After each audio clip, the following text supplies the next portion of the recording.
um desocupado para assistir alguém. É. Salam, paz de Deus a todos.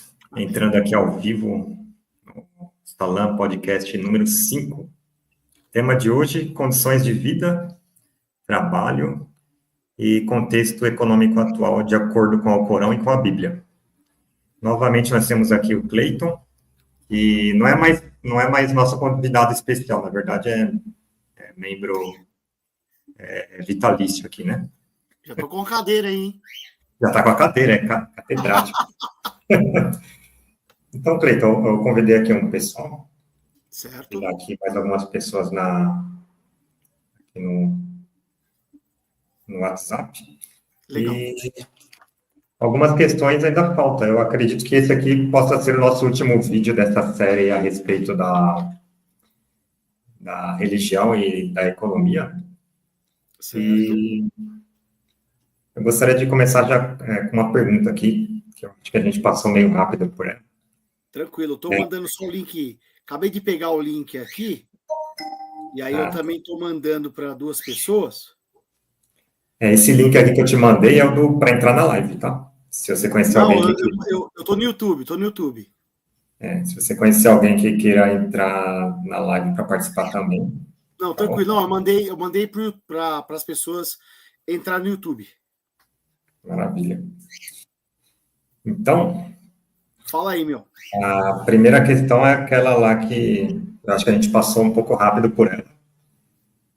Por que Deus permite a pobreza, segundo o cristianismo? Uma pergunta muito interessante é que as pessoas, sempre quando têm problemas, elas culpam Deus, né? Isso eu acho que vai parecer um recurso retórico, mas não é. As pessoas... existem várias mazelas no mundo, pessoas que fazem coisas que até Deus duvida, e aí, na hora de fazer um questionamento sobre a pobreza, elas falam, por que Deus permite? Deus não tem nada a ver com pobreza. Então, é claro que sendo ele, a partir da nossa perspectiva cristã, islâmica, um ser excelente, perfeito, fica meio contraditório em termos humanos a gente falar assim, poxa, Deus, por que ele permite a pobreza? Né? Então, eu diria 2 coisas aí sobre isso, para quem nos assiste e também respondendo a sua pergunta. A primeira a pobreza faz parte de um mundo que está distante de Deus. Então, se a gente for pensar em termos religiosos, cristãos, a pobreza existe porque o ser humano criou a pobreza. Foi Deus que criou a pobreza. Então, a primeira coisa é essa. E a segunda coisa é que quando nós estamos observando a forma como os seres humanos agem, e se a gente for pensar, então, numa vida, por exemplo, sem Deus, nós percebemos que a pobreza ela está inserida na realidade, na história humana, por questões puramente humanas. Então, no meu entender, assim, é engraçado essas reflexões, porque a gente faz reflexão, mas na hora que a gente está aqui conversando, vem coisas assim à mente, e a gente fica se perguntando, mas por que tem pobreza? Tem pobreza porque a gente criou a pobreza, meu. Né? Tem pobreza porque nós, infelizmente, não conseguimos ainda nos dar conta de que podemos criar estratégias para lançarmos mão da pobreza e acabarmos com ela. Então, o que eu diria de forma bem simples, bem sintética é: Deus não tem nada a ver com a pobreza. E eu desafio as pessoas virem aqui conversar com a gente o porquê que tem um monte de coisa que acontece e as pessoas simplesmente apontam para Deus. Eu quero saber por que você aponta para Deus. Por que a conduta humana não é questionada? Então, assim, o porquê as coisas que fazemos... Aliás, como nós somos seres que fazemos história, né, Léo? Nós podemos mudar o curso das coisas. Nós podemos. E aí, então, eu me pergunto, se nós podemos mudar o curso das coisas, por que culpamos Deus? Por que Deus teria responsabilidade nisso? E aí eu devolvo a pergunta para você. Se você também... o que você acha a respeito disso? Você acredita que Deus tem culpa da pobreza? Ou Deus permite a pobreza porque ele é mau e ele quer que a gente se vire, né, por conta própria. O que você pensa sobre isso aí? De acordo, eu vou falar o que eu penso e também o que eu lembro do Alcorão, né? Tudo bem. Então, a pobreza ou a riqueza não podem ser meios que Deus utiliza para provar as pessoas. Então, Deus, ele prova a pessoa tanto na abundância quanto na escassez, né? Então, esse é um ponto, ela pode ser um teste. Então, aquilo que a gente falou, né? A riqueza, você tem mais responsabilidades, você teria que ter mais participação social, olhar mais para as pessoas, olhar mais para a caridade, se você tivesse condições de fazer isso. Outro trecho interessante que eu havia comentado, do Alcorão mesmo, né, que ele fala assim, que se Deus tivesse prodigalizado a riqueza entre seus servos, a corrupção avançaria na Terra. Então, se todos fossem, né, questão de ser apenas não ser pobre, esse versículo ele fala de prodigalizar, né, de Deus ele ter agraciado demasiadamente todos os servos com riqueza. Nesse caso, a tendência seria as pessoas irem para as coisas mundanas, se afastarem de Deus, né? Mas isso que você falou eu achei interessante, porque as pessoas culpam Deus, né? Por exemplo, por que Deus permite essa pobreza? Aí, às vezes, o cara que está falando isso é o dono o velho da Rapan. né? Aquele cara lá, o Lehman, que é dono da Ambev, né? E esses caras falam, os caras cheios da grana falam que Deus que permitiu isso. Então, o que você falou me fez relacionar a questão da pobreza com o livre-arbítrio. Porque no Alcorão fala isso também, que as obras das pessoas influenciam mutuamente. A minha obra vai influenciar na sua vida, as suas ações vão influenciar na minha vida. Isso pode acontecer. Às vezes isso pode ser negativo, né? Claro. Sobre isso que você está falando, eu tinha... antes de mais nada, dizer o seguinte para as pessoas. Deus não criou a pobreza. Tá? Se nós formos pensar, então, em termos bíblicos, por exemplo, Deus criou o homem para viver bem em paz no paraíso. Deu só uma recomendação, não coma do fruto. E essa recomendação, Léo, pode ser tanta coisa, nós podemos ter tanta coisa disso, né? Ou seja, você tem problema com álcool, então a recomendação de Deus para você é não beba. Você tem problema com dinheiro, cuidado, não seja dissoluto. Então, há tantas recomendações que nós podemos interpretar como esse fruto aí do conhecimento do bem e do mal, que afasta o homem desse projeto de viver no jardim, né? Aliás, se formos pensar de forma idílica, que vida maravilhosa, né? Poder viver no jardim, crescer, multiplicar, estar lá. Mas você tocou num ponto importante. Existe um imenso debate, ele surgiu no século XVI, inclusive, Léo, entre os teólogos, com mais força, na verdade, que é a questão do livre-arbítrio e da predestinação do ser humano. Né? Então, nós temos um teólogo aí que é o Jacó Armínio, ou Jacobus Armínio. Há várias formas de falar o nome dele, mas no português seria Jacó Armínio. Né? De um lado, no século XVI, do outro lado, o Calvino. Então, um defendendo o livre-arbítrio e o outro a questão da predestinação, ou seja, de que nós já somos salvos, Deus escolhe aqueles a que vai salvar. Mas a questão é, se nós formos pensar no livre-arbítrio, né, nós estaríamos então aqui, só que aí que está, o livre-arbítrio, Léo, tem outra coisa envolvida aqui também, que é a questão de teísmo e deísmo. Tá? É um outro problema também que a gente tem que pensar aqui. Eu vou ver se eu consigo ser sintético para explicar essas três coisas, ou melhor, essas quatro. A primeira é que a ideia de livre-arbítrio não é simplesmente fazer o que se quer e se viver. Isso tem a ver com que a forma que Deus alcança o ser humano e a escolha dele perante Deus. Não é simplesmente a escolha de ações. Ou seja, Porque às vezes a gente pensa que o livre-arbítrio é eu fazer o que eu quero, eu sou livre para escolher. Não. O debate do livre-arbítrio é principalmente a escolha em relação a Deus. A liberdade que se tem para se aproximar ou se afastar de Deus. É lógico que aí a gente vai ampliando o conceito e levando para a questão da vida cotidiana, tá?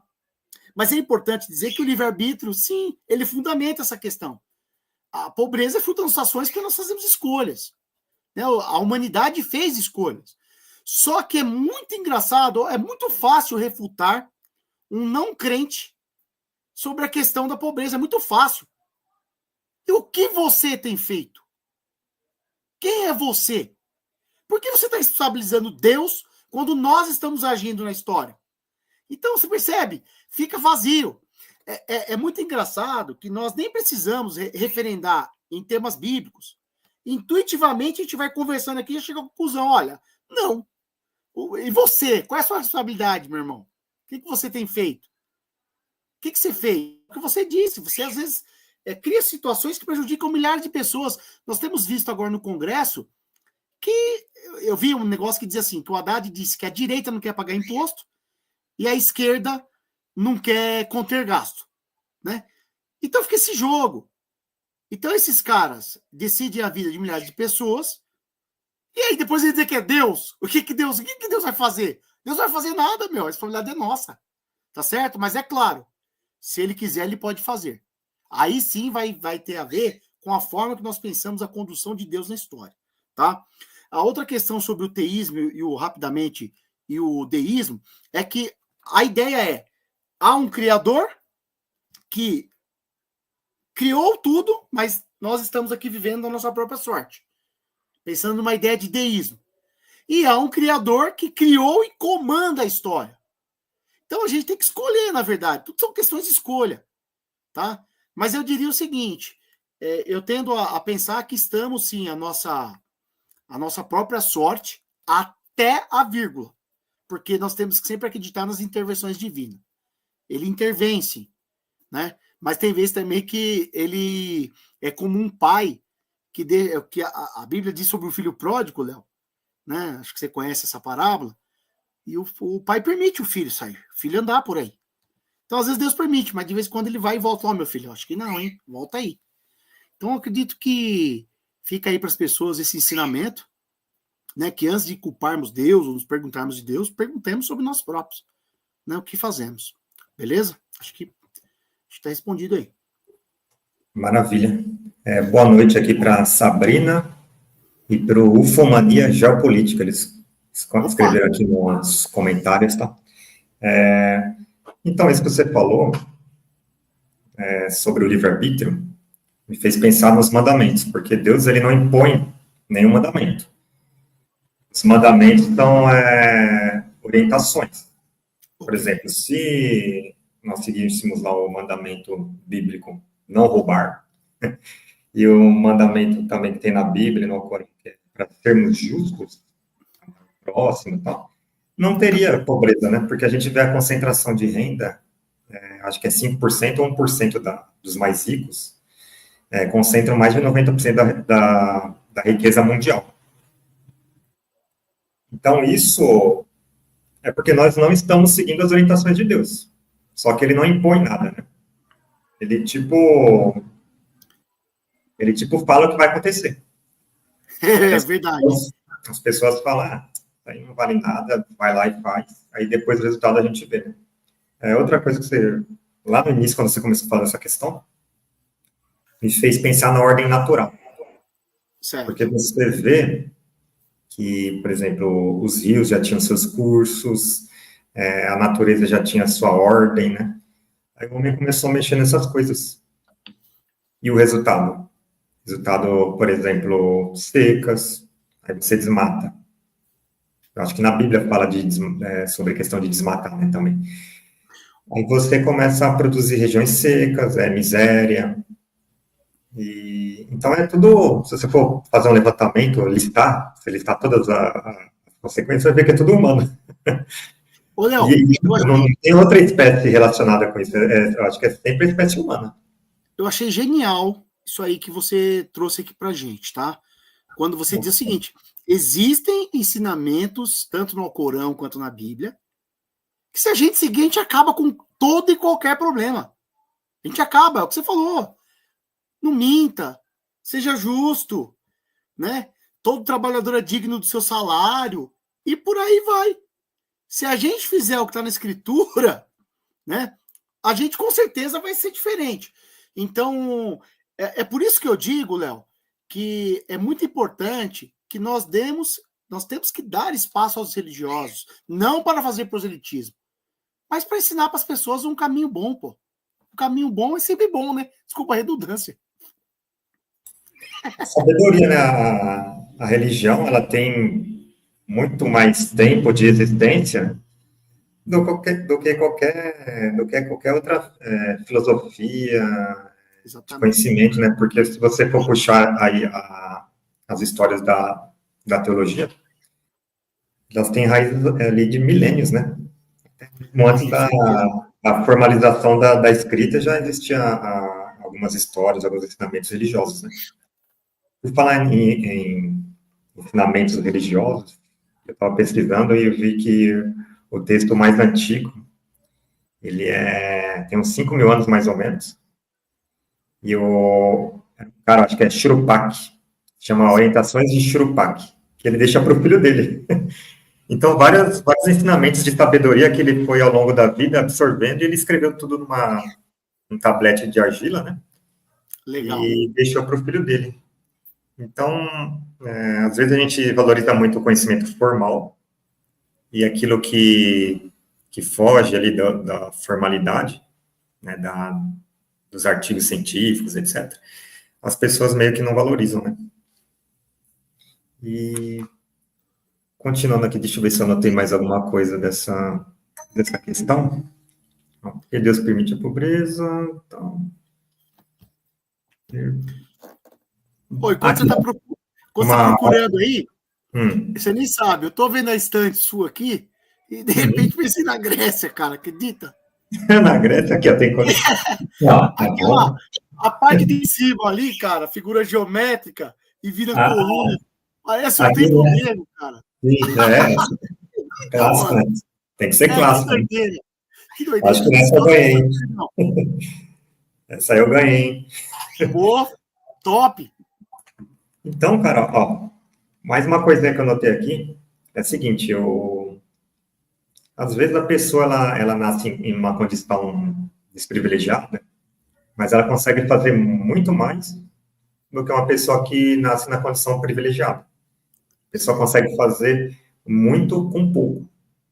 Então, assim, islamicamente falando, o Alcorão ele fala que Deus vai estabelecer escalões no paraíso para as obras de cada pessoa. Não adianta você ter apenas fé, tem que ter obras também no Islã. Então, por exemplo, muitas pessoas falam... Hoje em dia a gente vê esse discurso homofóbico crescendo, né? E tem um cara que tem um filme até a respeito dele, que ele decifrava códigos na Segunda Guerra Mundial. Eu sei dessa história, rapaz. Isso, e o cara era homossexual, né? Aí ele salvou talvez milhões de vidas durante a Segunda Guerra Mundial. Aí ele voltou para a Inglaterra, aí quiseram fazer tratamentos hormonais com ele, um monte de coisa, né? Porque era crime naquela época você ser homossexual. Aí o cara acabou se matando, né? E aí eu fico pesando as coisas, né? Ó, tudo bem, de acordo com a religião, a homossexualidade é um pecado. Beleza, isso é um fato. No Islã, no cristianismo, né? Só que o cara, ele salvou milhões de vidas. Então, mesmo com pouco ali, com aquilo que Deus deu para ele, às vezes é só aquele conhecimento, Deus deu o dom do cara decifrar código. O cara usou aquele negócio da melhor forma possível, né? Então, a pobreza é muito relativa. Você pode ser pobre só ali nas questões materiais, mas você pode ter uma riqueza que nenhuma outra pessoa tem. Por exemplo, o Alcorão fala que a maior riqueza é um bem inestimável que alguém que pode receber de Deus é a sabedoria. Porque o que adianta você ter tudo e você não tiver sabedoria para gastar, para você se cuidar também, né? Você pode cair em diversas situações, se perder de diversas formas, né? Mesmo você sendo um abastado. Ó, Léo, inclusive, é muito interessante isso que você falou, é que, na verdade, o mundo atual, ele tem os seus valores, a sua forma de viver, de pensar, de encarar as coisas. Então, na verdade, o sucesso, eu acredito, tanto para o muçulmano quanto para o cristão, ou a felicidade, ou várias outras coisas, não tem nada a ver com a forma que a sociedade atual vive, não tem nada a ver. Né? Então, eu fico lembrando do meu próprio caso, assim, eu estava com 2 empregos, né? E trabalhando muito, muito estressado, muito cansado, sabe? Mas chega uma hora que a gente começa a refletir e Deus nos toca para ver o que de fato importa. O que importa pra gente, né? O que importa, meu, é de fato engrandecer o reino de Deus, né? Alcançar as pessoas e viver em paz, mano. Comer, beber, estar com os amigos, com os irmãos. Então a gente fica se perguntando, a gente percebe que, no fundo, os valores que estão colocados para as pessoas não são os valores. Como é que eu posso dizer? Talvez para nós, vamos dizer assim, vocês são malucos. Como assim? Viver desse jeito? Buscar uma vida simples? O que vocês estão querendo? É porque o mundo não quer, o mundo quer outra coisa. Entendeu? E a gente, por assim dizer, a gente também tem nossa humanidade, a gente também gosta de dinheiro, a gente também gosta de viajar, né? Pô, tô vendo aqui, você falou falando do telescópio, a gente quer comprar um equipamento legal, tal. Mas assim, cara, no fundo, tudo isso é besteira, mano. Porque o que importa mesmo é viver bem, mano, comer, ser feliz, né? Ver o próximo se dar bem também, todo mundo se dá bem. Que pena que não podemos viver numa grande comunidade, né? Mas é fato isso aí. O que você falou é muito importante. Pobreza depende da forma que você está olhando. Às vezes o cara é pobre, mas tem uma vida sensacional. Saúde, filhos, tudo. E aí você fala assim, o outro que é rico tá tudo tumbicado, tudo ferrado, vive perturbado, né? Não consegue dormir, é rodeado de seguranças, tem uma vida péssima. Então depende, né? É muito relativo mesmo essa questão. É igual um Malafaia, né? Você gosta, né? Você gosta. Não, o cara tá pedindo, né, esse Malafaia aí, tá louco. Você Ó, gosta. Fala. outra questão aí, ó. É que eu assisto uns canais aí, são inscritos nos canais, que os caras me deixam atualizar, né? O negócio tá feio pro lado dele, né? Tá. Para ele, não aponta pros outros rapazinhos aí, viu? Ó, jogos de azar são proibidos? A Bíblia, ela fala especificamente de jogos de azar? Léo, é o seguinte, em termos gerais, a Bíblia não fala nada de jogos de azar. Tá? Não tem nada que fala sobre jogos. Agora a gente sabe que o ser humano é triste e terrível. Ele sempre teve um negocinho que gosta ou para ganhar dinheiro ou para passar a perna nos outros. Então o ser humano é triste, meu. Né? Eu lembro quando eu era criança, que eu ia na Lapa e tinha um cara com uns 3 copinhos assim, com a bolinha lá assim, tal. Aí, quando eu fiquei mais adolescente, fiquei sabendo que tem um ímã de baixo, assim, que o cara puxa a bolinha. Tem um negócio. E aí enrola um monte de gente. Então, assim, é o seguinte: a Bíblia nem precisa recomendar. Basta a gente pensar na inteligência que Deus nos deu para a gente perceber que você pode ser tapeado, que você pode ser enrolado. Né? Então, é assim, em geral, o que a Bíblia fala? A Bíblia vai fazer as recomendações sobre a questão do dinheiro, entendeu? Então, o dinheiro é a raiz de todos os males. A Bíblia também vai falar que quem ama o dinheiro jamais terá o suficiente. Quem ama as riquezas jamais ficará satisfeito com seus rendimentos. Lá em Eclesiastes 5:10. Em Provérbios 16:33 diz: a sorte é lançada no colo, mas a decisão vem do Senhor. Então, olha que coisa interessante, Léo. A sorte é lançada no colo, mas a decisão vem de Deus. Então, o que acontece? A Bíblia, ela vai condenar todas as vezes que você quiser muito dinheiro. Eu costumo brincar com a minha sogra, Léo, que não adianta, as pessoas não vão acreditar. Mas, pô, se eu gasto dinheiro, mano, pô, fazer isso, fazer aquilo, Aí fala, mano, você quer ajudar os outros? Eu quero. Não, então você não vai ganhar, não. Então você não vai ganhar. Entendeu? Então, assim, outra coisa, a gente vê os casos das pessoas que ganham nos jogos de azar, depois é assassinado, a família inteira destruída, perde tudo. Antes tinha uma casa para morar, daqui a pouco vira até mendigo. Então, assim, a Bíblia não fala, não aborda nada. O que a Bíblia faz são críticas da questão do amor do dinheiro, né? E, por fim, eu diria o seguinte, o que a Bíblia vai nos trazer é sobre a questão do vício também. Porque, infelizmente, as pessoas podem ficar viciadas. Elas querem, de qualquer forma, fazer isso. Nós temos vistos aí com essas bet agora aí. Isso é uma praga, tá? Isso é muito pior, cara. Ó, muito pior que cassino. Né? Porque o cassino, a pessoa tem que ir lá para os Estados Unidos para jogar no cassino. Agora, a bet pode ser lá da China. Se ela tem uma sucursal aqui pela internet, já era. Né? Então... Mais acessível, né? Exatamente. Então, a gente tem visto vários relatos de pessoas que deixaram o pagamento inteiro, todo o salário do mês. Isso já acontecia nos famosos caça-níqueis, né? Que as pessoas deixam o seu salário lá. E agora a gente tem visto que isso leva as pessoas, infelizmente, à perdição. Pode levar a pessoa a ter uma vida pecaminosa, a uma vida de vício.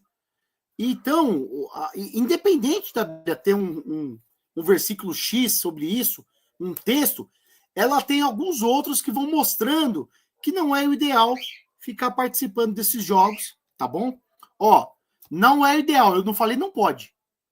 Falei, não é ideal, tá? Porque o que acontece também, as pessoas às vezes ficam colocando um monte de coisa na cabeça dos outros, e aquilo que a gente conversou no carro lá indo almoçar aquele dia, da questão de reprimir o ser humano.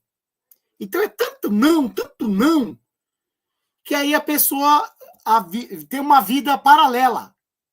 Ela tem uma vidinha de jeitinho. Entendeu? Ele dá o jeitinho dele. Então fala, olha, você não deve ser promíscuo. Só que o cara quer muito. Entendeu? Aí ele dá um jeitinho. Olha, não jogue. Aí não jogue. Aí ele joga. Então a gente tem que tentar achar um equilíbrio. Tá? Não estou falando promiscuidade, pelo amor de Deus. Mas para a questão dos jogos, a gente tem que pensar um pouco sobre isso. E o Corão? Fala alguma coisa sobre isso aí, especificamente? O Corão, ele fala dos jogos, e ele fala que nos jogos existem benefícios e malefícios, no jogo de azar, né? Só que aí ele fala, o prejuízo, o malefício é maior que o benefício. E ele fala que... ele fala que no jogo você tem benefício e malefício, só que se colocando na balança, vai pesar mais para o lado negativo. E ele fala também que, tanto nos intoxicantes, bebida, drogas, eu interpreto também como psicoativos, alguns remédios que tudo que mexe com a sua cabeça, com a sua consciência. Ele fala que nesses inebriantes, né, e no jogo de azar, Satanás, ele usa isso daí para incutir, semear a inimizade entre as pessoas. Então, isso aí é uma ferramenta do mal, realmente, segundo o Islã, os jogos de azar, né? Agora, jogo de azar é um termo que envolve aposta.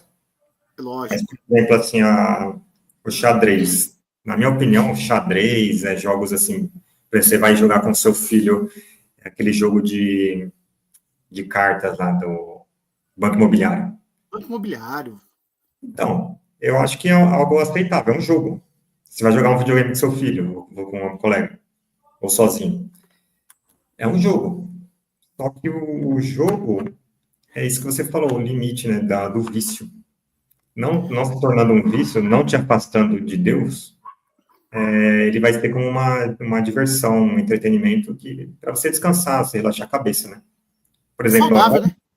Não é só, até um caça-palavras que você, por exemplo, está aprendendo várias palavras, várias coisas, mas se for uma coisa excessiva, você vai fazer mais mal do que bem. Né? Com certeza.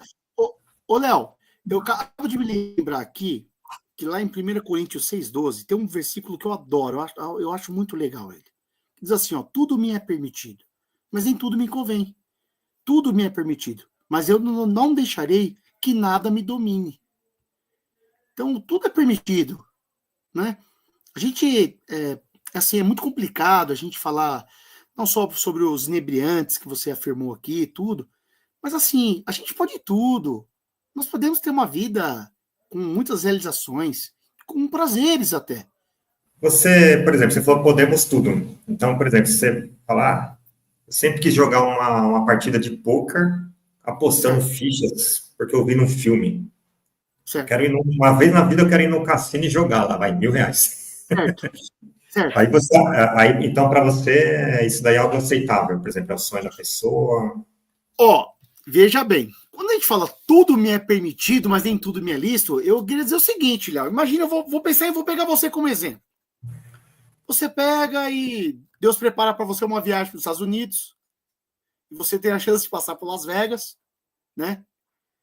Aí Se você sim. for um sujeito que é um cara que tem um domínio próprio, que consegue transitar ali naquele ambiente e sair dele de boa e depois voltar para casa, pode pegar os seus $1.000 e lá jogar, cara. Ó, eu tô morrendo de medo do que eu tô falando. Tá bom, ó, então suponha que eu esteja lá em Las Vegas, eu Certo. sou muçulmano, hein? O Corão, Beleza. ele fala Imagina que, você em Las Vegas. o Corão fala tudo aquilo lá, que o jogo de Certo. azar, bebidas, né, os inebriantes, Certo. drogas, tudo isso são ferramentas do mal, né? Claro. Beleza, aí eu tô lá em Las Vegas, aí começa a jogar um poker lá. Certo. Beleza, aí eu ganhei. Beleza. Juntei, fiz Vai igual no embora. filme. Vai para Juntei. casa. Esse dinheiro que eu ganhei, segundo. Eu estou na dúvida agora, esse dinheiro, Certo. ele é lícito ou ilícito? Você, Boa você, questão aqui. você prejudicou alguém para ganhar esse dinheiro lá? Provavelmente. Hipoteticamente, nós estamos. Provavelmente. Será? Às vezes Pode eu ser estou que jogando sim. com um cara que é viciado e ele Às vezes você pegou o arrebentou dinheiro. alguém lá, né? É, É. Olha, Léo, é assim. Como eu costumo dizer, é, eu diria a você assim: faz sentido essas outras coisas que você está puxando. Lá, de fato, é um ambiente de mal, do mal. As pessoas vão ali e perdem suas vidas lá. Só que a pergunta foi o seguinte: vamos até a pergunta. A pergunta foi: eu, uma vez indo lá, eu estaria fazendo algo errado? Para mim, se você não fosse perder lá, foi só um dia que. Veja, pelo amor de Deus, não vamos falar de prostituição. Não, estou falando de uma coisa simples. É você pisar ali no lugar, jogar e ir embora.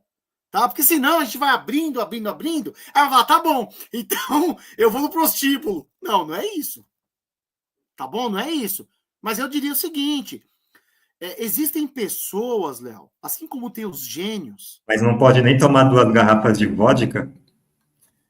Olha, eu não Brincadeira. teria problema se você tomasse uma vodka. Mais duas, com certeza, você ia sair de lá trançando as pernas. Aí já era. Já teria problema. Então, só para a gente passar dessa parte, eu diria o seguinte, né? Com muita cautela, com muito cuidado, né? Nós temos que sempre estar atento ao que vamos dizer, para que as pessoas não caiam em problemas, como fazem os charlatões da fé, tá? Então é assim, Cleiton, vou lá em Las Vegas e jogo? Não, não vá, não vá, não vá. Mas se você tem segurança, domínio próprio, você se conhece, dá para ir sim, Léo, dá para ir, tá? Porque o que acontece? Tem pessoa que tem que passar longe do boteco, passar longe do prostíbulo, passar longe do cassino. Mas tem pessoa, meu, que tranquilo, o cara vai lá, joga um dia, vai embora e volta pro Brasil, acabou, mano. Então depende muito. Olha, o ser humano é um bichinho, como eu tô aqui falando nas lives nossas, o ser humano é um bichinho complicado. Mas dentro desses bichinhos, tem aqueles que conseguem transitar por essas áreas sem se corromper e sem gerar problemas. É como eu digo para as pessoas, eu tenho 3 mandamentos. Eu gosto de consumir álcool. Tá, você vai trabalhar no outro dia? Eu vou. Eu não vou. Então, meu irmão, para com isso. Não é para você. Eu vou trabalhar no outro dia, mas você causa conflito no seu lar? Você causa problemas? Eu causo. Então, você passou na primeira, mas na segunda você não passou. Deixa quieto, cara. Terceira, eu causo problema à minha família em termos financeiros, eu causo. Então, cara, não é para você, é a mesma coisa do jogo, é a mesma coisa de várias outras coisas. Então, você tem que perceber. É claro que nós que estamos de fora podemos orientar as pessoas, mas não devemos proibir as pessoas, ficar proibindo as pessoas gratuitamente de fazer coisas, quando, na verdade, é o contrário. As pessoas, elas têm que... Nós estamos no mundo, Léo. Nós não somos ETs. A gente vive aqui, mas nós temos que viver de forma regrada. Isso não significa que nós não vamos poder ter pequenos... Quando a gente fala de prazer, as pessoas já pensam em, nossa, vai mundanizar. Não, não é isso. Mas comer é um prazer, Léo. Entendeu? Ninguém vai falar que você não pode comer. Então, mano, o dia que se você ganhar uma grana aí, for para Las Vegas, leva eu lá, joga um dia com você e te trago de volta de segurança. Boa. Beleza? Tem a questão aqui, ó, muito bom. A Sabrina, boa noite, Sabrina. Ela perguntou aqui, ó. Quer dizer, ela comentou: acredito que essa interpretação de Coríntios sobre tudo ser lícito, mas nem tudo me convém, está relacionado com o livre-arbítrio. Ou seja, sou livre para fazer tudo, porém não devo. É interessante, concordo. Eu concordo também. Boa noite, Sabrina. Obrigado por nos acompanhar. Não sei se ela chegou a pegar o comecinho, quando eu falei do livre-arbítrio, né? Que o livre-arbítrio, na verdade, tem a ver com uma relação do ser humano com Deus, essa escolha por estar perto de Deus ou não, e a gente ampliou o conceito para as relações humanas do dia a dia da escolha. Mas o conceito de livre-arbítrio, ele surge com essa ideia, e inclusive eu disse para o Léo que no século XVI há um conflito, há um embate entre duas visões teológicas, entre a questão do livre-arbítrio e a questão da predestinação. Então eu concordo, existem coisas que não convém, Léo, tá bom? Não convém. Mas eu não quero de forma alguma que você precise ficar indo no terapeuta porque colocar na sua cabeça que você não pode dar uma passada em Las Vegas. É só isso. E também tem o princípio do equilíbrio, né? Por exemplo, Exatamente. dependendo da situação, você está numa situação lá em família, a mãe fala, vamos ali, você vê que se você não for, ela vai ficar chateada, então tem várias coisas para pesar, né? Eu acredito que sim, mas é claro que nós não devemos também fazer nada que não nos agrade, que não queremos. Nós estamos como... As pessoas... Olha, eu aprendi com um amigo meu que um amigo, quando vai pedir algo ao outro, ele, se for para constranger o amigo, não peça. Então, putz, mano, eu quero passar lá no cassino, mas o Léo não vai querer. Puta, acho que eu não vou. Eu vou outro dia. Entendeu? Mas assim, as pessoas vivem muito reprimidas e isso causa patologias, doenças, né? Doenças mentais aí, né? Alguns transtornos, e a gente tem que tentar viver plenamente. Deus quer que nós vivamos plenamente. Beleza? Eu tinha visto num filme, o pessoal jogando, acho que era um filme, já faz um tempo, o filme do 007, ele jogando o poker. Aí eu falei, pô, eu quero aprender esse negócio aí, parece ser muito legal, né? Um negócio cheio de glamour, né? Envolvido com ação e tudo mais, né? Aí eu instalei no celular para aprender a jogar. Meu, que joguinho chato, eu não gostei não, viu? Falei, o poker? Eu não gostei muito, não. Aprendi aquele Texas Hold'em. Certo. Eu não achei muito bacana, não. Aí eu falei, eu me recordo, e agora eu vou voltar rapidamente no que você falou sobre os jogos, da família, etc. Que na minha casa a gente gosta muito de jogar jogo de tabuleiro junto, videogame, todos esses negócios. E só que acontece, eu me recordo que eu aprendi a jogar poker, eu tava lá em Maceió, e aprendi a jogar, cara. Eu tinha gostado tanto que nós ficamos um dia inteiro jogando, cara. As pessoas na piscina. Só que sem apostar, era diversão, entendeu? Diversão. Inclusive, tem vários livros que falam sobre a ciência do pôquer, sobre a questão matemática, né? Mas assim, um gosta do pôquer, o outro gosta do gamão, o outro gosta do truco, né? Então, eu acredito assim, recomendo às pessoas, joguem jogos, divirtam com seus familiares, com seus amigos, com pessoas que você conhece na internet com segurança, é claro, mas não faça nada que possa ser ruim para você, ruim para a sua família e ruim para os outros. Então, quer jogar um Uno, quer jogar um baralho, eu particularmente não vejo problema nenhum. tá? Nós temos que desfrutar dessas coisas também. E eu recomendei até pro Léo esses dias um jogo chamado Double. É muito legal, é de figuras. Meu, as pessoas se divertem muito, dão risada. Então, acredito que os jogos de azar devemos evitar. Mas jogos comuns, use, abuse, joga mesmo, porque é muito legal. É muito bom estar em família, é muito bom estar com os amigos, é muito bom se divertir. Então, eu recomendo. Eu recomendo. Não acho que há nenhum tipo de recriminação contra isso. A não ser que isso atrapalhe a sua fé e a sua relação com Deus. Perfeito. Gostaria de entrar agora no tema dos direitos trabalhistas, de acordo com as Escrituras. A Bíblia, ela cita algum direito trabalhista? Claro que a gente não terá nas Escrituras, que são livros com mais de 1000 anos, né? A gente não vai ter ali escrito 13º, férias. Mas, assim, em termos gerais, o que a Bíblia ela nos diz sobre os direitos trabalhistas? É importante você ter feito essa ressalva da questão do tempo em que as escrituras foram escritas, porque os direitos trabalhistas, a gente sabe que eles são frutos das lutas dos trabalhadores cerca de 200 anos para cá. Então, aliás, até falar em direito, Léo, apesar do Império Romano já ter um código de direito estabelecido, ou a gente pensar até em Hammurabi, que é o primeiro código de leis escritos, né? A gente sabe também que os romanos tinham um código de leis que lidava com o próprio cidadão romano, um código de lei para os estrangeiros. Mas essa questão do indivíduo ter direitos, e também direitos trabalhistas ou direitos sociais, isso é uma questão muito contemporânea, é muito moderno isso, é moderno e contemporâneo, né? É importante que as pessoas saibam que o direito ele é uma proteção do indivíduo.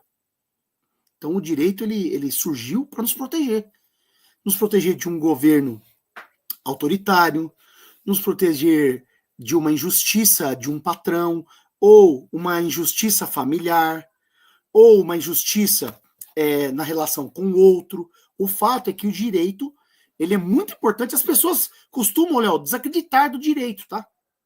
Costumam não levar a sério o direito. Eu sou o contrário, eu sou uma pessoa que valorizo muito o direito. O direito é uma instituição social muito importante. É impossível uma vida em sociedade sem o direito. É impossível. Eu não acredito. E em relação à Bíblia, a Bíblia não aborda muitas questões de direitos trabalhistas, né?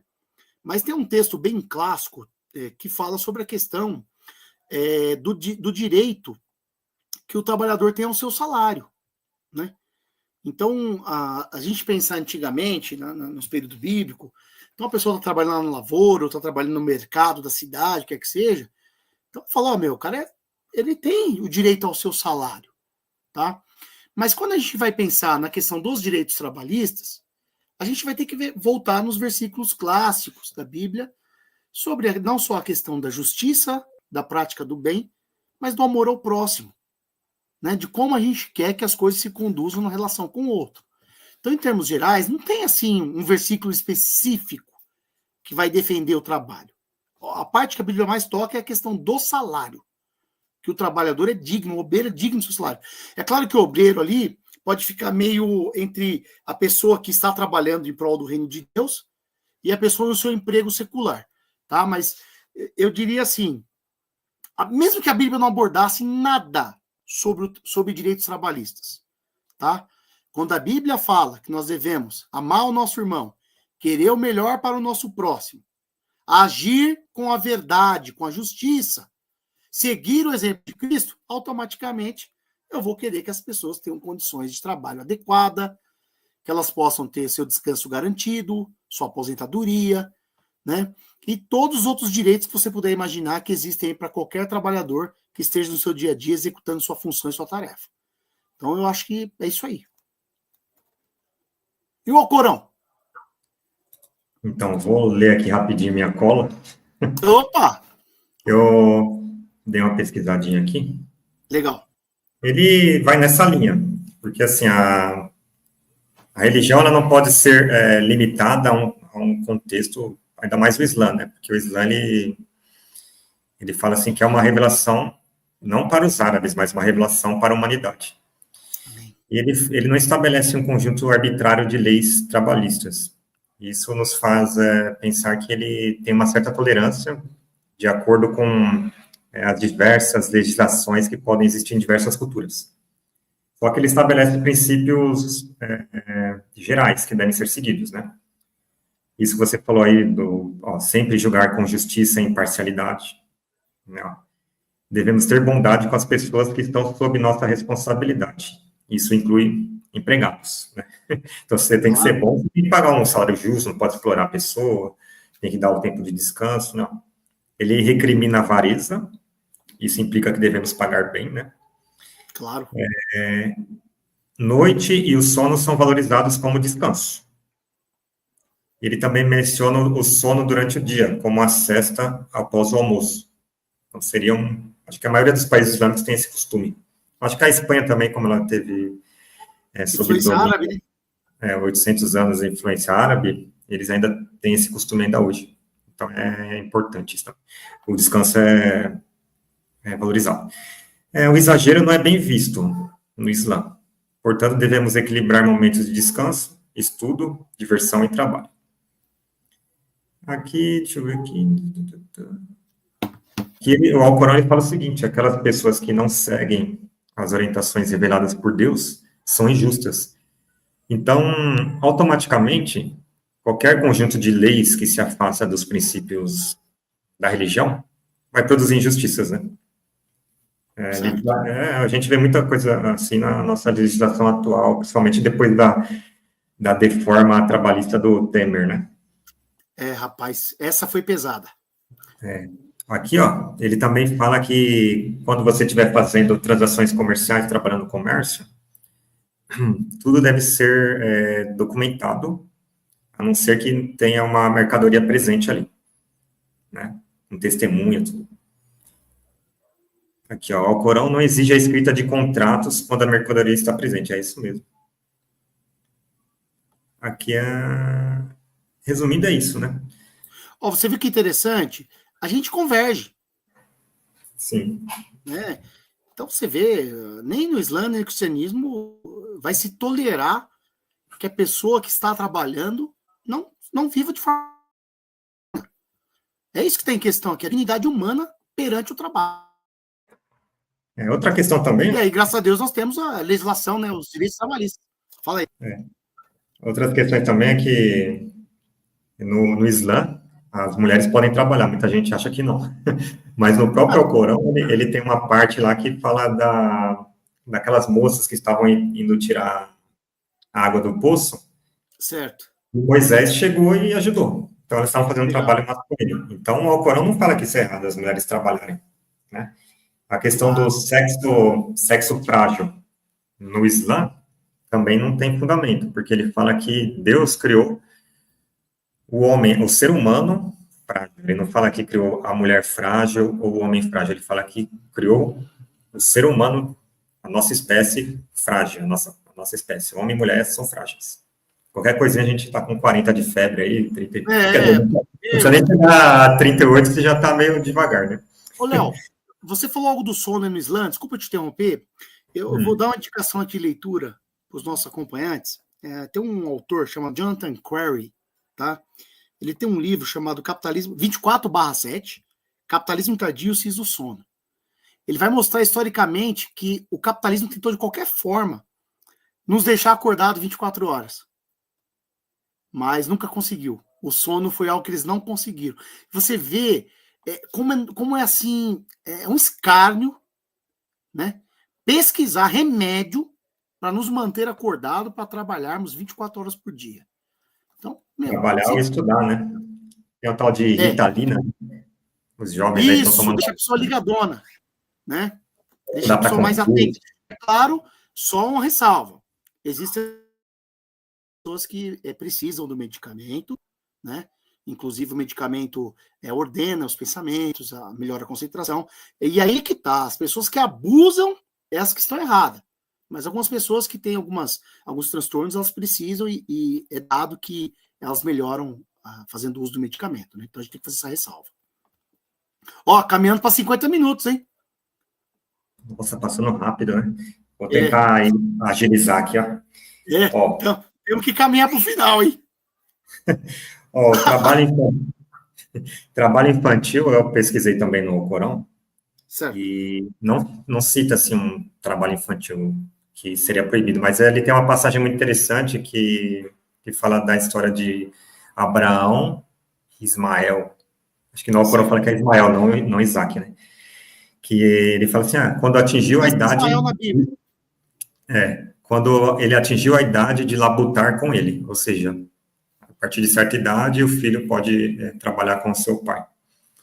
Mas eu acho que algumas tarefas simples não seriam enquadradas como trabalho infantil, né? Por exemplo, vai ali pegar uma água, vai varrer uma casa, né?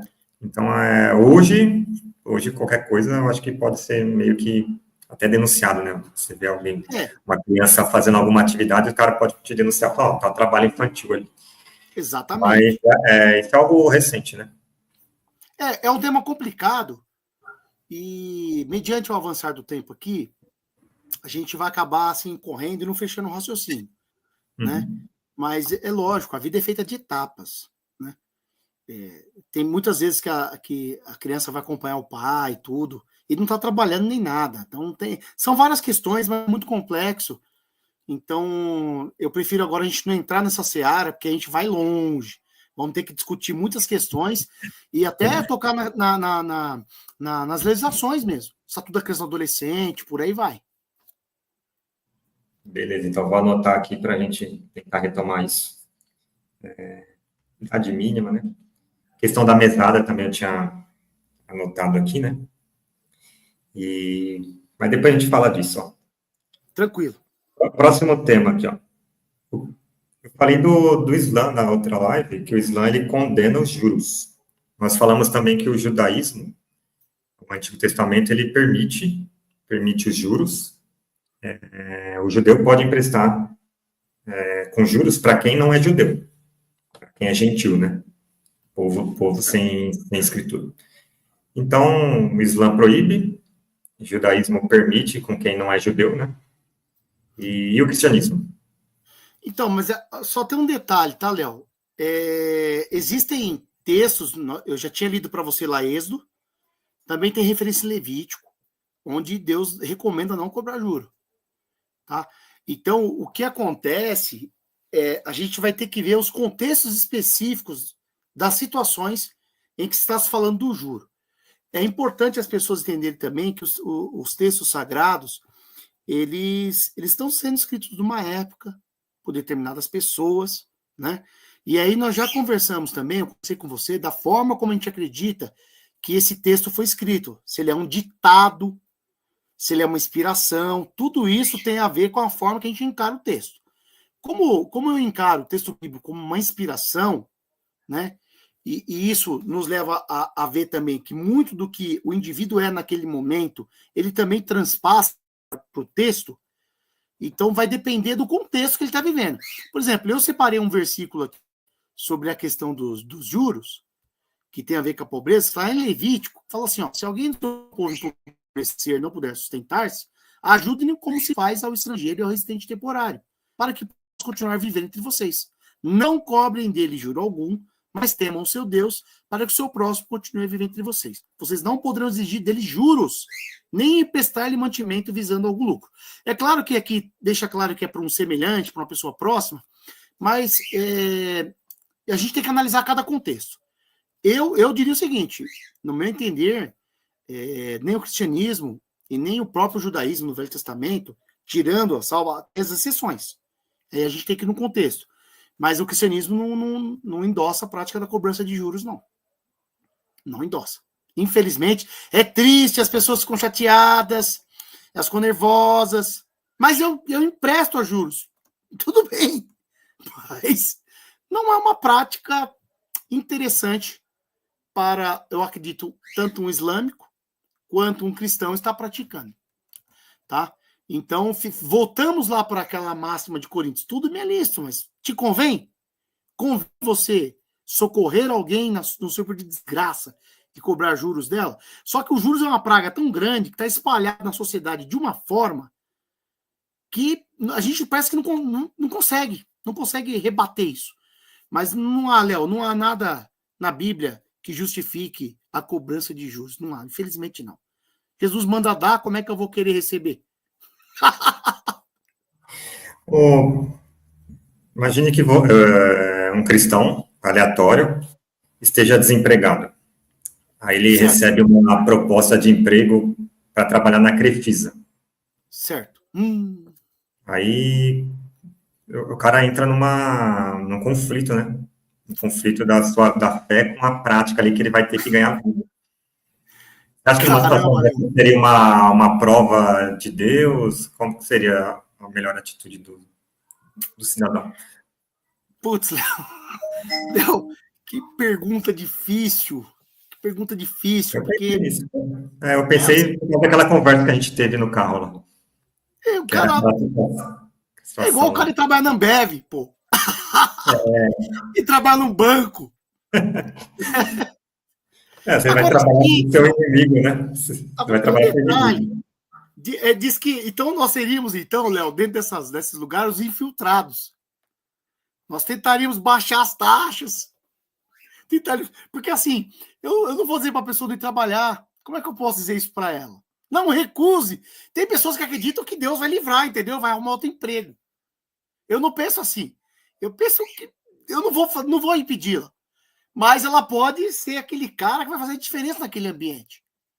Né? Porque você sabe que tem vezes que as coisas para serem melhores é um clique. Só que as pessoas não querem dar esse clique. Então, né? Não sei. Ô Léo, eu vou me abster um pouco dessa questão, porque eu já tinha te dito que isso nos coloca o chamado conflito de papel. Né? Então, eu acredito que Deus possa preparar outro emprego, mas a pessoa precisa da sua subsistência. Né? E o que eu penso é que essa pessoa vai ter que dar um jeito de lá dentro desse lugar exercitar a sua fé lá, para que ela possa fazer o melhor ali dentro. E, infelizmente, às vezes ela vai ser subversiva.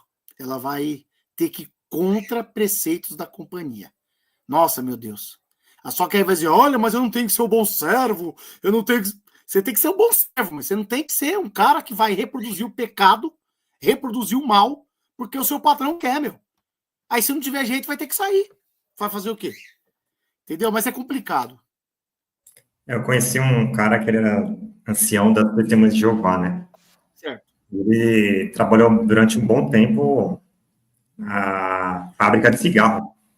E ele Putz. ficava nesse conflito, ele falava comigo assim, ele estava em conflito, né?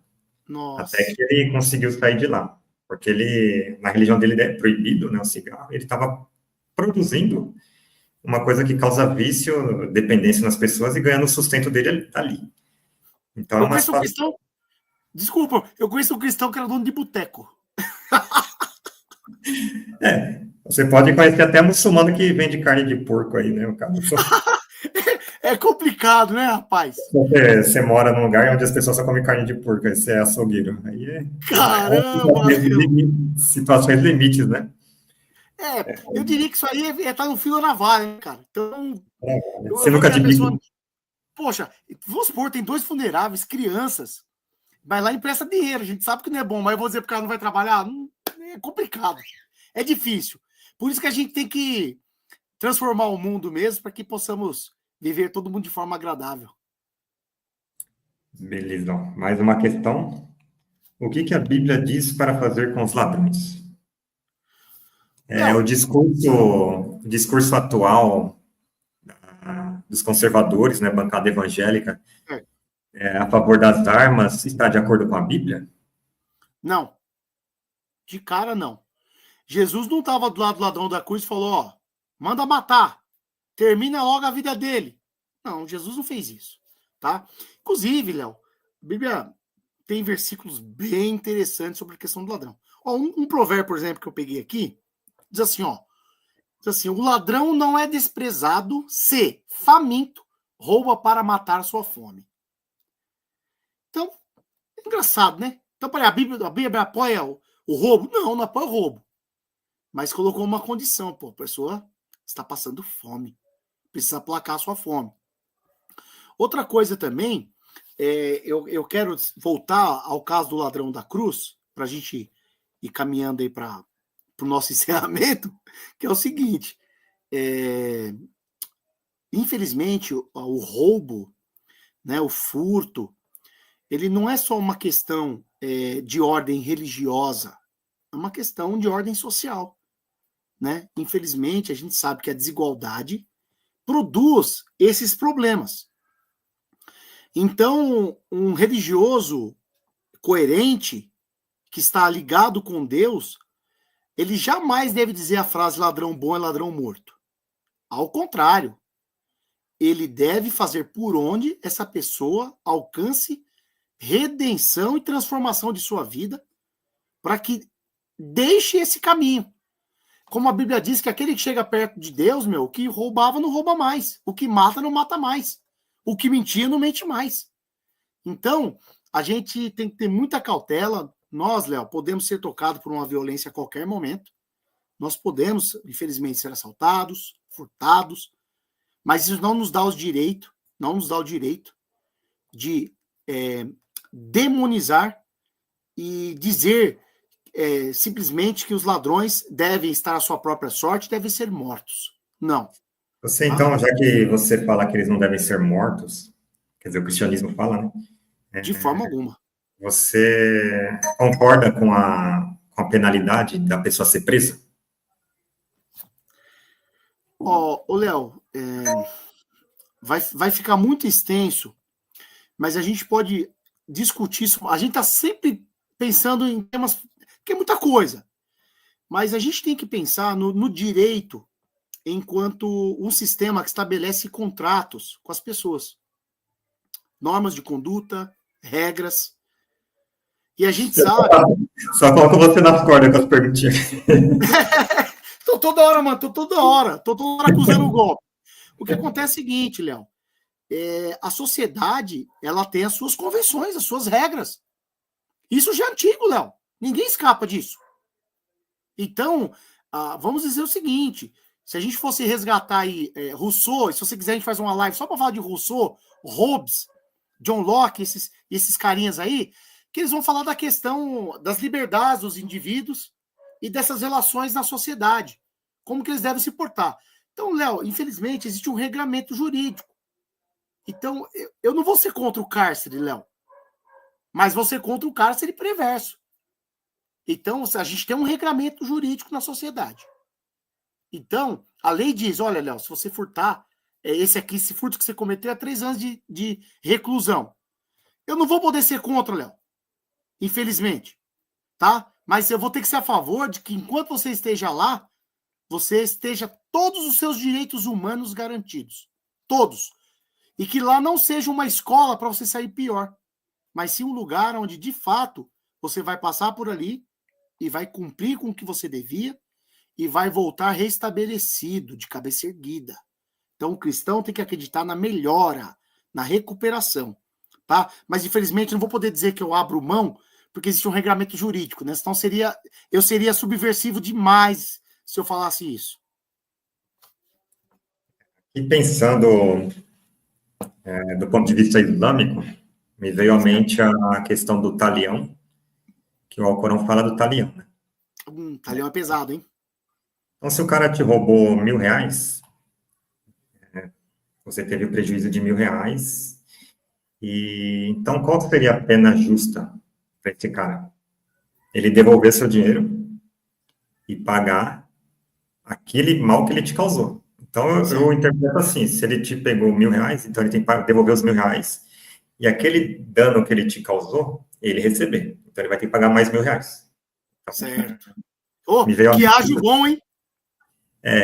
Porque assim, o cara te roubou R$1.000, aí vai ficar preso lá não sei quantos anos. Hoje não fica, não sei nem quanto tempo fica. O que você vai ganhar com isso? Né? Ou você fica com prejuízo. E o cara vai sair, vai perder um tempo, às vezes o cara, nesse tempo fora, ele poderia estar fazendo alguma coisa para evoluir, né? Porque lá dentro ele vai ter a vida dele parada, a família dele será prejudicada, as pessoas vão ter que se mobilizar, normalmente as mulheres, né, vão lá, a mãe principalmente, visitar. Você mexe com a vida de muita gente. e você só vai causar superlotação nas cadeias. Né?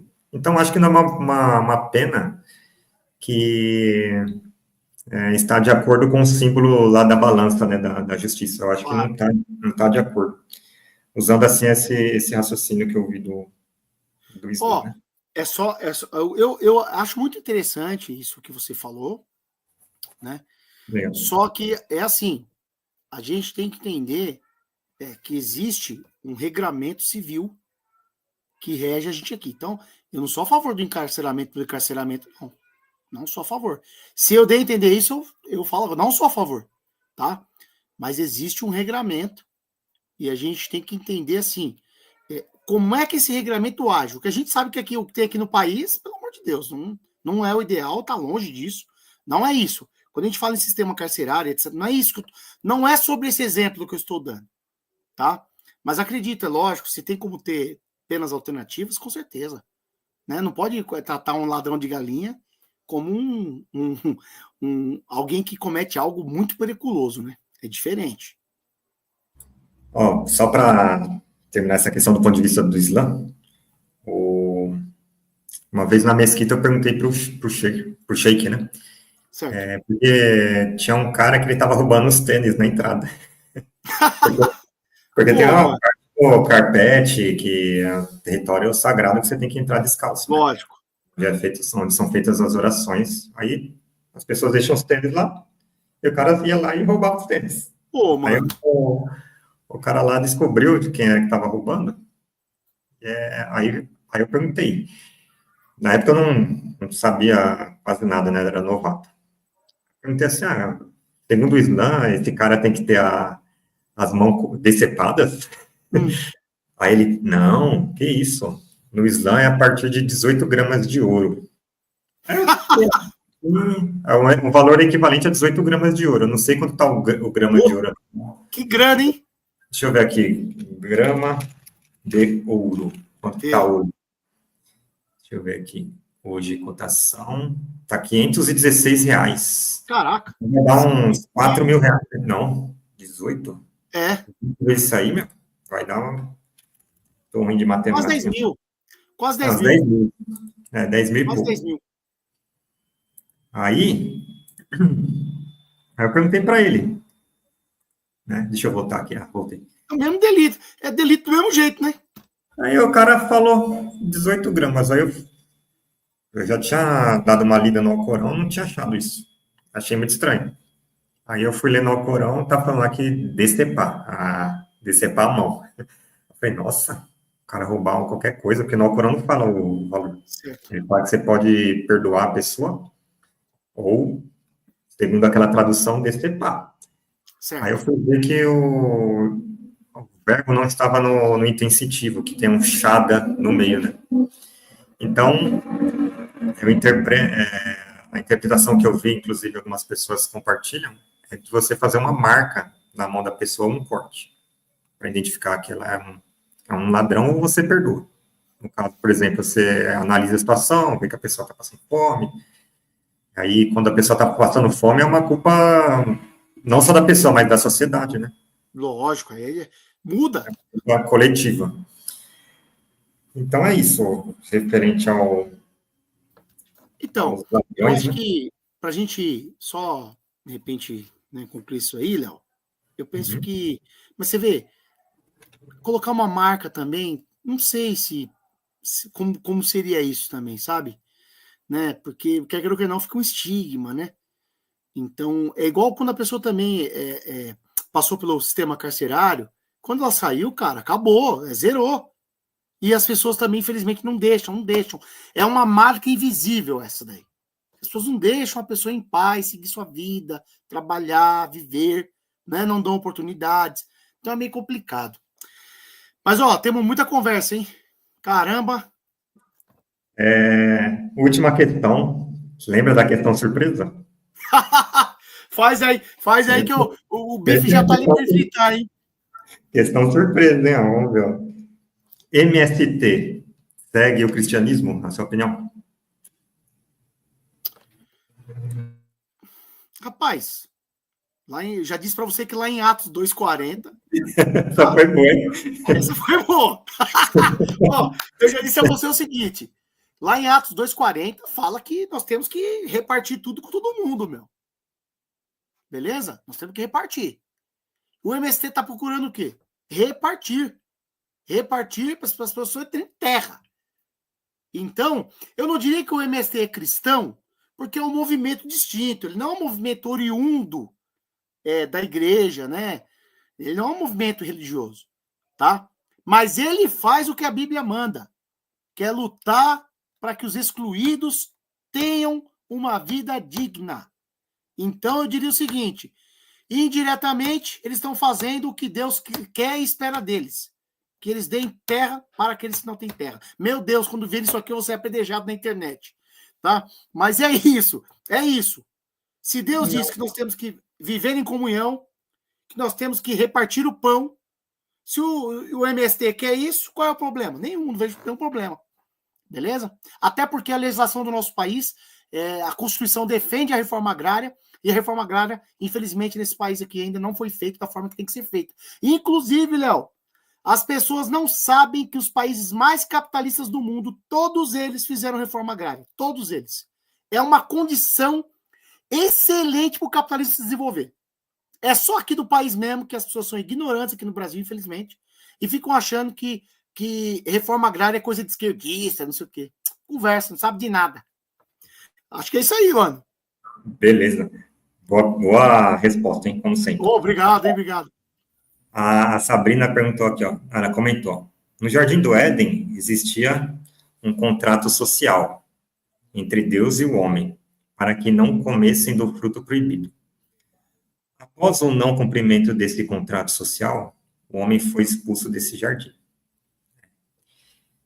Infelizmente, não podemos abrir mão desses regulamentos para vivermos em sociedade. Acho que ela tá aqui, já foi outra parte, que a gente está falando dos regramentos jurídicos que você falou, né? Exatamente. Eu concordo com ela, tá?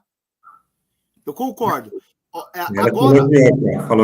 ela te elogiou. Show, Cleiton. Estou amando essas lives. Uou!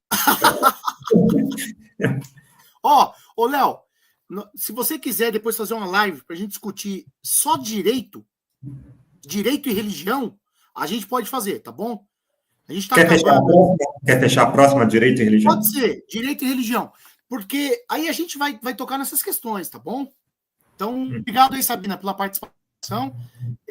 Infelizmente, é duro, às vezes, esse regramento, mas é ele que, infelizmente, consegue conter alguns impulsos humanos. Beleza. Cleiton, obrigado, hein, por compartilhar seu conhecimento com a gente aqui. Imagina, eu que agradeço, meu irmão. A gente tinha planejado meia hora, estamos em 1h12, quer dizer que o papo foi bom, né? Com certeza. Espero que todo mundo aqui tenha gostado também. Quem puder, compartilha, curte, se inscreva no canal. Que a ideia aqui não é viralizar, a ideia é a gente compartilhar conhecimento, inclusive, obrigado aqui para quem também comentou aqui no chat. Eu agradeço muito, viu, a oportunidade, agradeço muito o espaço, e espero aí ver os seus convidados aí, que eu sei que você tem convidados aí para vir aí, falar um pouco para a gente, ou de ciência, ou de outros assuntos, e aí, sempre que puder, convida a gente, tá bom? Perfeito. Gente, salam, paz de Deus a todos, até a próxima. Paz de Deus, meu irmão, até a próxima, se Deus quiser, se cuida. Tchau. Tchau, tchau. Tchau.